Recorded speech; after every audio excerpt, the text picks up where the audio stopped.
Contract के हवाले से आप डिटेल में ज़्यादा जाने की ज़रूरत नहीं, इसमें 6-7 पॉइंट ध्यान में रख लें।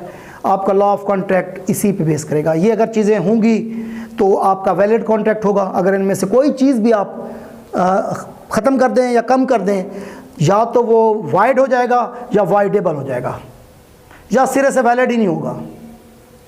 अब देखें, पहली चीज़ ये है कि पार्टीज़ होनी चाहिए। 2 पार्टीज़ हैं, 3 पार्टीज़ हैं जिनके दरमियान एग्रीमेंट हो रहा है या कॉन्ट्रैक्ट हो रहा है।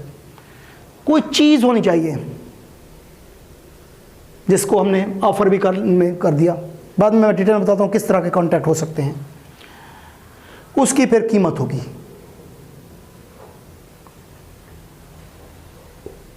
फोर्स करके ना बेच रहा हो, गन पॉइंट में ना बेचवा रहे हो आपसे, ना बेचा तो गोली मार देंगे, ये कर देंगे। फ्री विल भी हो बेचने वाले की। विटनेस हो, विटनेस हो। अगर 6 पे मैं ये लिखूँ कि रिटर्न हो, गवाह भी मौजूद हो, 2 गवाह कम अज़ कम, उसको तहरीर करेंगे और फिर उसको उसके प्रॉपर फोरम पे रजिस्टर्ड कराएंगे।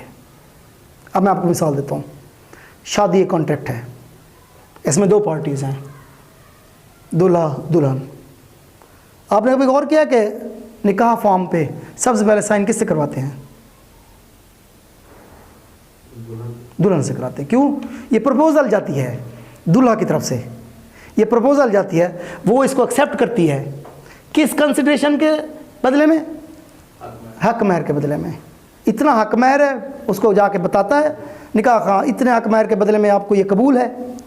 शरी हंस रहा है जी, शरी अच्छी लगी बात, तो वो कबूल है, वो कबूल करता है इसको। और ये भी देखा जाता है काफ़ी जगहों पे कि क्या ज़बरदस्ती तो शादी नहीं कराई जा रही, वो चीज़ ज़बरदस्ती नहीं बेची जा रही, वही चीज़ जो फ्री विल का है। फिर उसको वो रिटर्न विटनेस गवाह लेते हैं, गवाह। इसमें तो 2 गवाह इधर से, 2 गवाह उधर से ले लेते हैं। फिर इसको तहरीर किया जाता है। तहरीर के बाद ये रजिस्टर्ड जाके वही कागज़ जो है यूनियन काउंसिल में जाकर रजिस्टर्ड कराएंगे। ये कॉन्ट्रैक्ट पूरा हो गया। फिर एक आप कॉन्ट्रैक्ट करते हैं। अब देखें, इसमें पार्टीज़ के नाम चेंज होते हैं, अदरवाइज रहती उसी तरह ही हैं। अब एक किराएदार आता है, मकान, एक मकान देता है, दूसरा उसके बदले में किराया ऑफ़र करता है। तो लैंड लॉर्ड और टेनेंट्स। लैंड अक्सर कहते हैं लैंड लॉर्ड है। लैंड लॉर्ड उसको नहीं कहते जिसके पास ज़मीनें हों, जिसके पास ज़मीनें हों उसको लैंड ऑनर कहते हैं। लैंड लॉर्ड कहते हैं जिसके मकान हो, और किराएदार टेनेंट्स इसके दरमियान मायदा। लीज़ पे ज़मीन देते हैं, लीज़र, लीज़ ज़मीन हो गई, और लीज़ी लेने वाला। मॉर्टगेज होती है, आप बैंक में सोना रखाते हैं और उसके बदले में पैसे ले आते हैं, और उस मॉर्टगेजर, एक मॉर्टगेजर हो जाता है, मॉर्टगेजी हो जाता है दूसरा।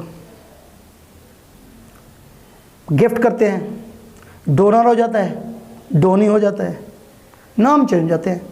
अब यहाँ पर कॉन्ट्रैक्ट हो रहा है, कौन सा कॉन्ट्रैक्ट फिर वैलिड नहीं होगा? मसलन हमारे यहाँ कहते हैं गवाह नहीं होंगे, शादी का कॉन्ट्रैक्ट नहीं होगा, निकाह नहीं होगा, वैलिड ही नहीं होगा।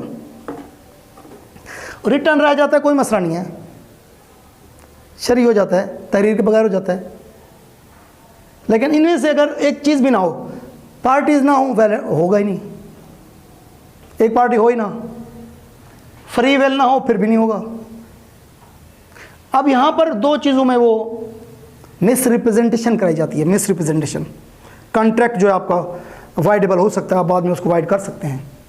आपको कहा गया फलां आपको गाड़ी देंगे 6 माह बाद, पैसे दें आप। जब 6 माह बाद आपने चीज़ उन्हें और दे दी। आप जानवर लेने गए, उन्हें जानवर दिखाया, आपने कहा अगले हफ्ते में आऊँगा, आपका कॉन्ट्रैक्ट हुआ, आपने पैसे लेके गए, आगे पता चला जानवर और है, ये उधर से घपला हो गया। आपकी तरफ से क्या हो सकता है? उसने आपको जानवर दे दिया, बाद में देखा आपके पैसे जाली थे, आपने चेक दिया, वो चेक क्रॉस, उधर कैश नहीं हुआ, इधर हक महर देते नहीं हैं, यहाँ पर मिस रिप्रेजेंटेशन हो जाती है। लड़की और दिखाते हैं, देते और हैं, मिस रिप्रेजेंटेशन हो गई। आप सोना दिया है बैंक वालों को, उन्होंने अपनी तरफ से तसल्ली कर ली थी, बाद में पता चला वो तो नकली था। बैंक वालों ने जो पैसे दिए वो आपके नकली करे। फॉर एग्जांपल, ज़मीन में आपने पेमेंट वो कर दी, वो ज़मीन जो आपको कही गई थी वो तो थी डिफेक्टेड, बंजर थी, उस पर तो काश्त हो ही नहीं सकती थी, दिखाई और गई थी। जब मायदा हो गया तो आपको आ गया ये ज़मीन है जी, लो। तो कहीं पे भी मिसरिप्रेजेंटेशन हो सकती है कि मालिक मकान कर सकता है, किराएदार कर सकता है, किराया मतलब किराया नहीं देता टाइम पे, मालिक मकान ने जो कहा था बिजली का बिल मैं पे करूँगा, या पानी होगा तो आगे पानी नहीं होता, गैस नहीं होता, तो कहीं पे भी आप उसको वाइडेबल कर सकते हैं। मतलब यह है कि उस मायदे को आप ख़त्म कर सकते हैं, आपके पास ठोस वजूहत हो। कुछ तो मायदे होंगे नहीं सिरे से, वो वैलिड ही नहीं होंगे, वाइड होंगे। कुछ को आप वाइडेबल होते हैं जिसको आप वाइड कर सकते हैं, ये क्लेम करके कि मिस रिप्रेजेंटेशन हुई है, हम इसको वो कर सकते हैं। अगर फिर आपको प्रॉपर जगह पे आपने रजिस्टर ना कराया तब भी आपका क्लेम नहीं रहेगा। अक्सर आपने देखा होगा स्टैंप लेते हैं, स्टाम्प जो है वो उसको रजिस्टर नहीं कराते प्रॉपर फॉर्म पे, यहाँ पे ले लिए, यहाँ बैठे जो लिखवा दिया और स्टाम्प अपने पास रख लिया। ये तो दो पार्टीज़ के दरमियान हो गया ना माहिदा। गवर्नमेंट के पास क्या सबूत है कि आपने ये माहिदा किया है? अगर आपने ज़मीन का माहिदा किया है, इस तरह स्टाम्प लिखवा ली है, तो फिर आप रेवेन्यू ऑफिसर के पास जाएं, वहाँ जाके दोनों पार्टी चली जाएं, वो बयान दें, जमा कराएं, तो वो ट्रांसफ़र हो जाएगी ज़मीन। वरना तो ये रजिस्ट्री जो आप करते हैं ये तो आपका माहिदा है, अक्सर लोग करके अपने पास रख लेते हैं। अगर आम आपका एग्रीमेंट है, आप नोटरी पब्लिक के पास जाएँ, वहाँ रजिस्टर्ड होगा, उसके अंदर दर्ज होगा, रिकॉर्ड होगा, बाद में कोई मसला होता है तो नोटरी पब्लिक का रजिस्टर वो सामने ले आते हैं।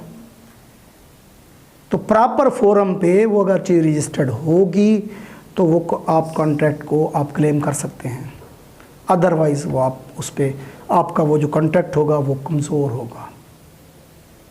ये आपका हिस्सा क्लियर हो गया जी।